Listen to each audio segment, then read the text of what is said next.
Oi, pessoal, tudo bem? A gente está de volta aqui para passar mais um pouquinho para vocês sobre os conceitos de design. E hoje eu vou começar com uma aula sobre teoria das cores. E eu espero que vocês estejam aproveitando o curso e curtindo cada vez mais essas aulas. Vamos começar então. Então, o que é a cor? A cor, ela não é um fenômeno físico, ela é um estímulo orgânico que interpreta o reflexo da luz vinda de um objeto, sendo que essa luz foi emitida por uma fonte luminosa, que corresponde ao espectro visível. E o que é esse espectro visível? Ele é o comprimento das ondas eletromagnéticas que vibram a um nível visível. Vocês vão falar assim para mim, nossa, mas que difícil essa definição, né, do que é a cor. A cor, ela é nada mais do que uma superfície que está refletindo luz. E essa luz, de acordo com o espectro das ondas eletromagnéticas, elas tomam algumas tonalidades diferentes. E aí, nisso, nosso olho ele consegue enxergar essas determinadas tonalidades. E a partir disso, a gente faz a definição de diferentes cores. A gente consegue distinguir uma cor da outra. Vamos continuar. E quem que foram as primeiras pessoas que estudaram as cores, né, e a sua importância? O Aristóteles foi um dos primeiros que estudou a cor, e para ele as cores eram uma propriedade dos objetos, assim como o peso, o material e a textura. Para o Aristóteles só existiam 6 cores: o vermelho, o verde, o azul, o amarelo, o branco e o negro. Eu vou até aproximar mais aqui para vocês lerem melhor. Depois do Aristóteles, a gente tem o Plínio, que foi um poeta do século V, que ele acreditava que existiam 3 cores básicas, que seriam o vermelho vivo, o ametista e uma outra que ele chamou de conchífera, que era uma espécie de rosa perolado. O amarelo ele foi excluído porque ele estava associado às mulheres, ele era usado no véu nupcial. E nessa época eles tinham bastante discriminação contra as mulheres, na Idade Média, eles não aceitavam nada que fosse relacionado à figura feminina. Aí o próximo que estudou as cores foi o Leonardo da Vinci. Ele publicou um livro chamado Tratado da Pintura e da Paisagem, que se opõe a Aristóteles ao afirmar que a cor ela não é uma propriedade dos objetos, mas da luz. Todas as outras cores eram formadas a partir do vermelho, verde, azul e amarelo. E o Leonardo da Vinci ainda afirmava que o branco e o preto não eram cores, mas eram os extremos da luz. Eles eram ou a luz em sua totalidade ou a falta da luz. O Leonardo da Vinci, como eu já disse para vocês em outras aulas, ele foi considerado um dos primeiros designers, né? Ele teve as primeiras teorias, ele foi o primeiro que começou com a produção de produtos voltados para a sociedade, então ele já tinha uma noção melhor das coisas do que, por exemplo, Plínio e Aristóteles.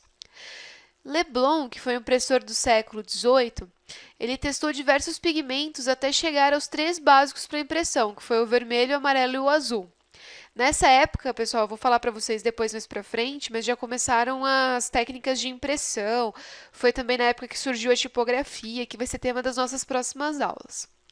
E o Goethe, que foi um escritor alemão do século XIX, ele criou um tratado sobre as cores que poria abaixo a teoria do Newton, que foi a pessoa que definiu as cores primárias, né? O grande pensador Isaac Newton. E isso foi o início do movimento da arte impressionista. As observações do Goethe eram sobre a fisiologia e a psicologia da cor, além da forma como os humanos a interpretam, e elas foram usadas para também criar a Gestalt. Lembra que eu já falei para vocês da Gestalt em outra aula? Então, o Goethe também foi um dos contribuidores aí para a criação das teorias da Gestalt, através do estudo das cores. Então, vamos lá. Vou aproximar aqui para vocês. Então, como que são os aspectos orgânicos da cor? Como que o nosso olho ele entende essas cores, né? Como que a gente consegue, como que o nosso cérebro processa essas cores, né? O mesmo comprimento de onda pode ser percebido diferentemente por pessoas, ou seja, a cor é um fenômeno subjetivo e individual. Então, assim, as pessoas elas tendem a captar a cor, todo mundo capta, só que infelizmente algumas pessoas têm problemas quanto a isso, que são os daltônicos, mas vamos desconsiderar essa possibilidade agora. Então, uma pessoa capta aquela cor. Só que acontece que essa cor, ela não só passa pelo cérebro, pelo olho, perdão, ela é interpretada pelo cérebro. E algumas pessoas, elas conseguem enxergar umas cores que outras pessoas não conseguem, ou então elas enxergam uma tonalidade que é diferente do que a outra pessoa enxergou. Por que isso acontece? Porque além da cor passar pelo nosso olho e ser interpretada pelo nosso cérebro, ela passa pela nossa razão. Então, a gente tende a associar a cor a alguma coisa que a gente já conhece ou que nos foi passado algum dia na vida. Que aí entra no caso dos signos, que eu falei para vocês na aula de semiótica. Então, por conta disso, a gente não tem só uma interpretação pura do que a gente está vendo. A gente tem uma interpretação que passa pelo nosso psicológico. Por isso que a cor é uma coisa tão subjetiva e individual. De repente, uma cor que para mim é vermelha, para outra pessoa é um tom cereja. Então, essas variações de cor, de definição da cor, vão muito também da cultura e da educação de cada pessoa. A retina, ela é composta por células que captam informação visual que o cérebro interpreta. O nosso olho é composto por cones e bastonetes. Então, aqui tem uma figura do olho para vocês verem como que funciona, né? Como que ele capta a cor. O nosso olho ele tem os cones e os bastonetes, que são responsáveis pela captura das cores e da luz. Então, a luz vem e ela passa pela retina, ela é decodificada pelos cones e bastonetes e então ela é enviada para o nervo óptico, que vai fazer com que o nosso cérebro interprete qual é cada cor. Os cones se dividem em 3 tipos e respondem aos comprimentos de ondas diferentes. Eles têm os cones azuis, que são os B, e violetas, os verdes, que são o G, e os amarelos e os vermelhos, que são o R, e os laranjas. Por conta da adaptação evolutiva, são distribuídos de forma desequilibrada sobre a retina, sendo 94% para R e G, que são os vermelhos e verdes, e apenas 6% para B, que são os azuis. Nisso, a gente pode ver que o nosso olho ele enxerga em RGB, que é a que a gente usa até para a parte gráfica, né, de sistema de cor. Então, nosso olho ele tende a enxergar mais vermelhos e laranjas e amarelos e verdes do que azuis. Não se sabe por quê, disse que é por uma adaptação da nossa evolução, então vamos continuar. Agora eu vou passar para vocês alguns conceitos bem importantes a respeito da teoria das cores. E esses conceitos eu vou pedir que vocês prestem bastante atenção, se for necessário vocês voltem e assistam de novo essa aula, porque é bem importante que vocês saibam, principalmente se for trabalhar na área gráfica, porque a gente todo momento vai trabalhar com cor. E a todo momento a gente vai se ver, de repente, em situações que a gente precisa utilizar essa cor corretamente. Então aqui eu vou passar umas coisinhas para vocês que são bem interessantes mesmo. Vamos lá. Domínio. O que é o domínio? É a quantidade de uma cor sobre as outras. Cores primárias são sempre mais dominantes que as demais. Intensidade. É a vibração de uma cor sobre as outras. Pode-se neutralizar ou enfatizar um elemento controlando o domínio e a intensidade das cores.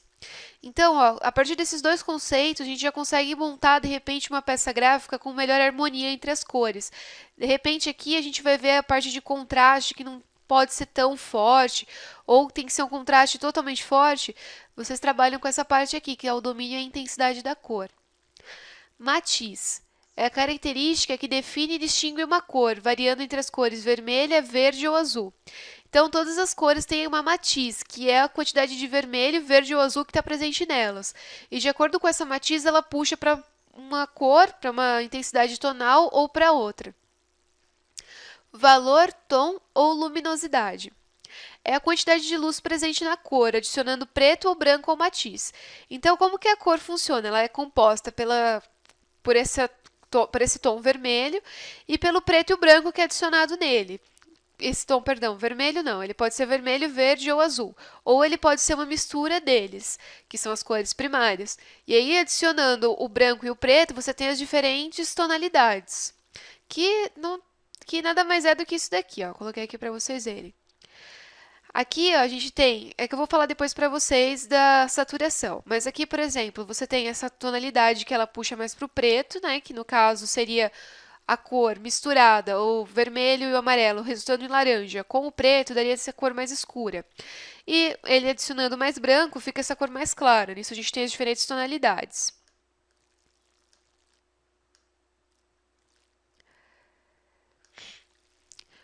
Aí, quais são as cores próximas do branco, né? As cores mais próximas do branco, que são essas daqui, ó, elas são consideradas de valor alto, que são essas mais próximas aqui, ó, aqui de baixo. As cores mais próximas do preto, elas são consideradas com valor baixo. E o que é a saturação? É o grau de pureza de uma cor. Não existe uma cor desaturada. O que que existe? É uma cor com menor saturação. A cor terá mais intensidade se ela estiver menos misturada com outras cores e sua composição cromática. Então, voltando aqui para explicar mais para vocês. Uma cor ela tende a ser mais intensa se ela não tiver uma mistura, seja com branco, com preto ou com outras cores. E a intensidade dela se dá aqui, ó. Aqui elas são mais intensas, aqui elas são menos intensas. Quanto mais preto, mais intensa, quanto mais branco, menos intensa.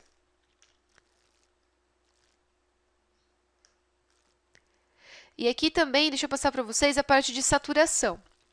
Aqui a gente tem a cor bem saturada, que é a cor com bastante pigmentação. Aqui é a cor bem desaturada, que é a cor sem quase nada de pigmentação. Vamos lá. Cores insaturadas ou puras, mesmo que não dominantes, tendem a ser mais intensas, chamando mais atenção para uma imagem.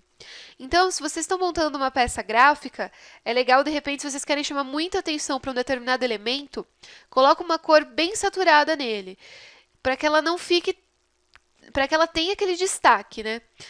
Ou, perdão, uma cor bem saturada nele. Porque assim ela não tende a ter nenhuma mistura e ela tende a ser uma cor mais pura. Vamos continuar. Temperatura. Sensação transmitida pela cor, dando a impressão de ser. Quentes. Elas possuem uma vibração muito intensa, elas tendem a avançar, saltar e vibrar. São compostas pela derivação do laranja, do vermelho e do amarelo. Então, o que isso quer dizer? Deixa eu terminar de ler aqui para vocês, daí eu continuo a explicação. Frias. Quando predominam, dão um caráter emotivo à imagem. Tendem a retrair e encolher. São compostas pela derivação do azul, do roxo e do verde. Neutras. Não há predomínio de tonalidades quentes ou frias. São compostas pela mistura com o preto, branco, cinza, marrom e bege, muito úteis na criação de contrastes com qualquer cor. Então, pessoal, a gente tem as temperaturas da cor. Isso aqui é realmente muito importante para quem vai trabalhar com a área gráfica. Quando vocês estiverem montando uma peça gráfica, seja um site, seja um folder, um logo, o que for, pensem sempre nisso daqui. As cores quentes, elas tendem a saltar da tela, elas são vibrantes, elas chamam muito a atenção. Elas são compostas pelas tonalidades que variam do laranja ao amarelo, passando pelo vermelho. Quando vocês quiserem dar muito destaque a um determinado objeto ou determinado elemento gráfico, usem cores que são quentes. E quando vocês quiserem dar um tom mais emotivo a uma imagem, um tom mais calmo, ou então passar uma sensação de mais frieza, aí vocês podem apelar para as cores frias, que são as tonalidades que variam entre azul, roxo e verde. É legal, quando você faz um trabalho gráfico, saber construir uma boa paleta de cores. As paletas de cores que são melhores, elas conseguem variar entre esses dois tons, né, essas duas temperaturas, de maneira harmoniosa. E isso faz com que alguns elementos se destaquem e outros não. E é isso que mostra a qualidade nos trabalhos gráficos de vocês. E é interessante também pensar nessas cores que são neutras, porque às vezes a gente está criando um trabalho, precisa de contraste, a gente não sabe como usar a cor, de repente fala assim, de repente se eu jogar uma cor muito intensa aqui, vai ficar um contraste ruim. E é legal porque essas cores sempre vão dar um contraste harmonioso, que são o preto, o branco, o cinza, o marrom e o bege. Isso daqui, pessoal, vai ajudar muito vocês na parte de diagramação, criação de ilustração, criação de site. Vocês vão ver que vai ficar muito mais fácil, porque de repente você consegue fazer uma criação mais harmônica, uma criação que vai ficar melhor aos olhos das pessoas que vão ver isso daqui. Bom, pessoal, essa foi a primeira parte de teoria das cores. Eu espero que vocês tenham curtido e na próxima eu vou continuar mais alguns conceitos importantes com vocês. Até lá!